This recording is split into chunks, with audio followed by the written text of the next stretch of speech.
বাঙালিদের মিষ্টির প্রতি অমোঘ প্রেম এ আর কারোরই অজানা নয়। মিষ্টি মানেই শুধু স্বাদ নয়, সাথে রয়েছে আবেগ এবং ভালোবাসা। শীতকাল আসার সাথে সাথে গ্রাম বাংলার নতুন গুড়ের মিষ্টির সুবাস ছড়িয়ে পড়ে বাংলার ঘরে ঘরে। এই গুড় দিয়ে তৈরি হয় এমন এক মিষ্টান্ন যার স্বাদ প্রতিটি বাঙালির মন জয় করে নেয়। আজ আমরা বানাবো নতুন গুড়ের মাখা সন্দেশ। নমস্কার, আমি রুম্পা। রান্নাঘরের স্বাদ কাহনের নতুন একটি পর্বে সবাইকে স্বাগত। নতুন গুড়ের মাখা সন্দেশ তৈরি করার জন্য আমি এখানে 250 গ্রাম মতো নতুন গুড় নিয়ে নিয়েছি। আর ছানা কাটানোর জন্য নিয়ে নিয়েছি 2টি পাতিলেবু। আর নিয়েছি 50 গ্রাম মতো খোয়া ক্ষীর, আর 100 গ্রাম মতো গুঁড়ো দুধ, আর নিয়ে নিয়েছি 4টি মতো ছোট এলাচ। আর ডেকোরেশনের জন্য আমি নিয়ে নিয়েছি সামান্য কিছুটা অ্যালমন্ড ও পেস্তার কুচি। আমি যে 4টি মতো ছোট এলাচ নিয়েছিলাম সেই এলাচগুলোকে আমি একটু গুঁড়ো করে নিচ্ছি। আপনারা চাইলে মিক্সির সাহায্যেও গুঁড়ো করে নিতে পারেন। আমি এখন একটা পাত্র নিয়ে নিয়েছি। পাত্রের মধ্যে 1 লিটার মতো ফুল ক্রিম দুধ নিয়ে নিয়েছি। তারপর দুধটাকে খুব ভালো করে আমরা জাল দিয়ে নেব। তারপর দুধটা যখন খুব ভালোভাবে ফুটে উঠবে, লেবু কিংবা ভিনিগার দিয়ে ছানা কাটিয়ে নেব। আমি এখানে 4টি মতো লেবুর টুকরো নিয়ে নিয়েছি। দুধটাকে আমি লেবু দিয়েই কাটিয়ে নিচ্ছি।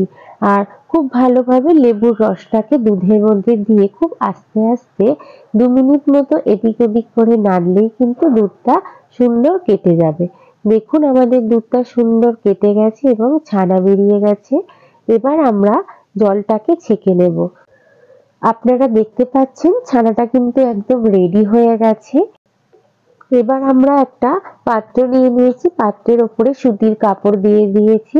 তারপর অল্প অল্প করে ছানাগুলো সমস্তটা সুতির কাপড়ের ওপরে দিয়ে আমরা ছানার সমস্ত জলটাকে ছেঁকে নেব। এই সময় ছানাটা কিন্তু খুব গরম থাকে, তাই খুব আস্তে আস্তে জলগুলো চিপে চিপে কিন্তু ছানার সমস্ত জলটাকে ফেলে দিতে হবে। আপনারা দেখতে পাচ্ছেন ছানার সমস্ত জল ঝরানো হয়ে গেছে। এবার একটা পাত্রের মধ্যে আমি ছানাগুলোকে নিয়ে নিয়েছি। তারপর একটু ঠান্ডা হলেই হাতের সাহায্যে ছানাগুলোকে খুব ভালো করে কিন্তু মেখে নিতে হবে। তার জন্য আমি একটা প্লেট নিয়ে নিয়েছি। তারপর ছানাগুলোকে প্লেটের ওপরে দিয়ে 1 চামচ মতো এলাচ গুঁড়ো ও 2 চামচ মতো ঘি দিয়ে খুব ভালো করে ছানাটাকে আমরা মাখিয়ে নেব। অন্তত 5 থেকে 7 মিনিট সময় ধরে খুব ধীরে ধীরে হাতের সাহায্যে প্রেসার দিয়ে দিয়ে ছানাটাকে কিন্তু মাখিয়ে নিতে হবে। ছানাটা যত ভালো করে মাখানো হবে সন্দেশের স্বাদটা কিন্তু ততই সুন্দর হবে। খুব ভালোভাবে ছানাটাকে একটু সময় ধরে হাত দিয়ে দিয়ে দেখুন মাখিয়ে নিচ্ছি আমি। আমার সমস্ত ছানাগুলোকে এইভাবেই আমি অন্তত 7 মিনিট সময় ধরে মাখিয়ে নিয়েছি। আর দেখুন একদম নরমও হয়ে গেছে। এখন আমি ওভেনে একটা পাত্র বসিয়ে নিয়েছি। তারপর পাত্রের মধ্যে 2 চামচ মতো ঘি দিয়ে দিয়েছি।